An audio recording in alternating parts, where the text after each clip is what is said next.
다음은 계약의 해제와 해지에 대한 부분입니다. 일단 해지 헷갈려 하시는 분들 많죠. 뭐 의미가 비슷하기 때문에 뭐 섞어서 쓰시는 분들도 많습니다. 계약 해지해 주세요, 계약 해제해 주세요.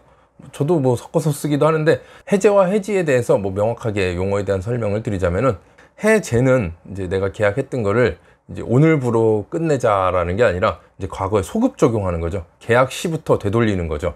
만약에 오관계 있으면 다시 되돌려 주고 받고, 그때부터 아예 계약이 없었던 걸로 하는 게 해제.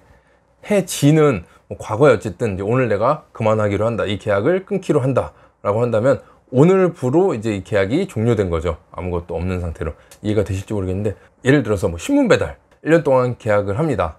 근데 계약을 뭐 한 6개월 지난 시점에서 계약을 해제한다.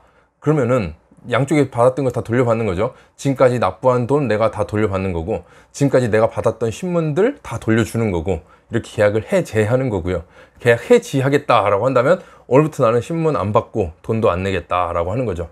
이 정도면 조금 이해가 되시겠죠? 크게 이해하실 필요는 없습니다. 늘 섞어서 쓰니까. 네, 그냥 이런 부분이 있다라는 것만 알고 가시면 되겠고, 계약이 정식적으로 이제 성립하는 경우 계약금 10%가 납입되고 이제 분양 계약서가 발행된 경우입니다. 뭐 시행사 도장, 뭐 계약 당사자의 도장이 다 찍히고 양쪽이 다 계약서를 이제 발행받은 경우, 이것으로 이제 계약이 완료된 것으로 보는데, 계약이 완료되고 나면은 원칙적으로는 이제 해제가 불가능하죠. 뭐 부동산 계약도 마찬가지입니다. 계약을 진행하고 나서는 이걸 내가 계약을 취소하겠다, 계약을 해지하겠다 라고 한다면 많이들 알고 계실 겁니다. 매수자는 계약금을 포기하는 것으로 해지가 되는 거고, 매도자는 계약금의 배액을 상환하는 것으로 이제 계약이 해지가 되는 거죠. 분양계약에서도 마찬가지입니다. 내가 이 계약을 해지해야겠다 라고 한다면 수분양자 입장에서는 계약금을 포기하는 것으로 해지가 될 거고요.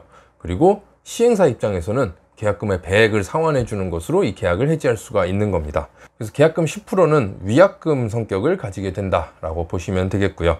그리고 이 계약의 해지는 중도금이 실행되기 전까지만 할 수 있습니다. 이건 뭐 아파트 계약도 마찬가지죠. 중도금이 실행된 이후에는 계약 해지가 불가능합니다. 지식산업센터도 분양받고 나서 이제 중도금이 실행됐다, 중도금 이후에는 계약을 해지할 수가 없는 겁니다.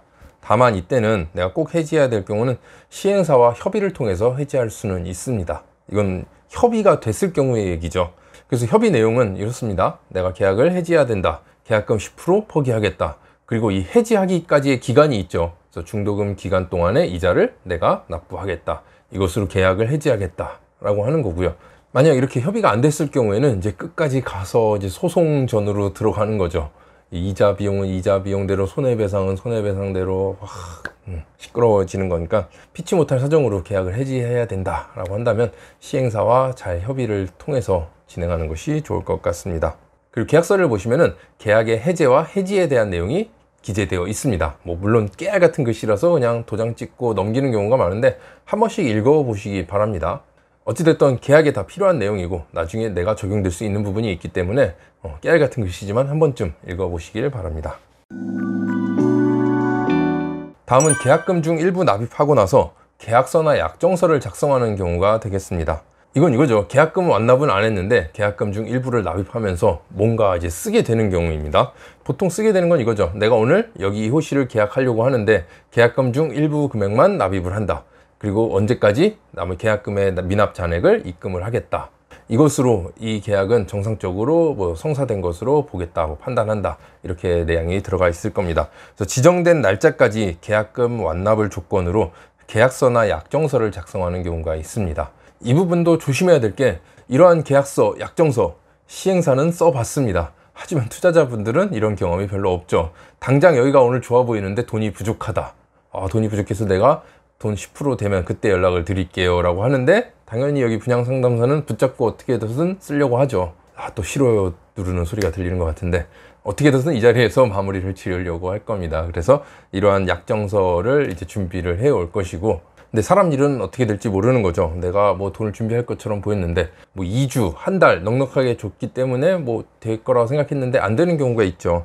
약정한 날짜까지 돈을 납부하지 못할 경우에 내가 이 납입했던 이 금액 어떻게 처리하는지 분명하게 협의를 하셔야 되겠습니다.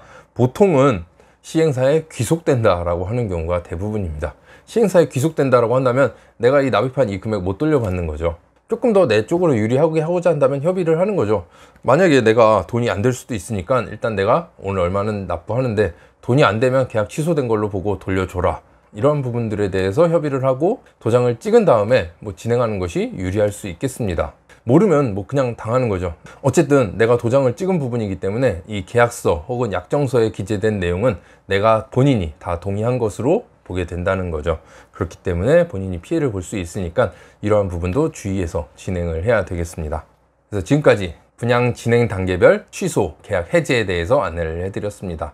대부분의 사람들이 내가 선택하는 이 현장, 내가 분양받으려고 하는 여기 호실 다 좋을 것만 생각하지 안 좋을 거야, 여기 계약 취소할 거야 라고 생각하고 분양받으시는 분들은 없을 겁니다. 그러다 보니까 아무래도 이러한 내용들에 대해서 크게 신경을 쓰지 않는 분들이 많으실 거고요.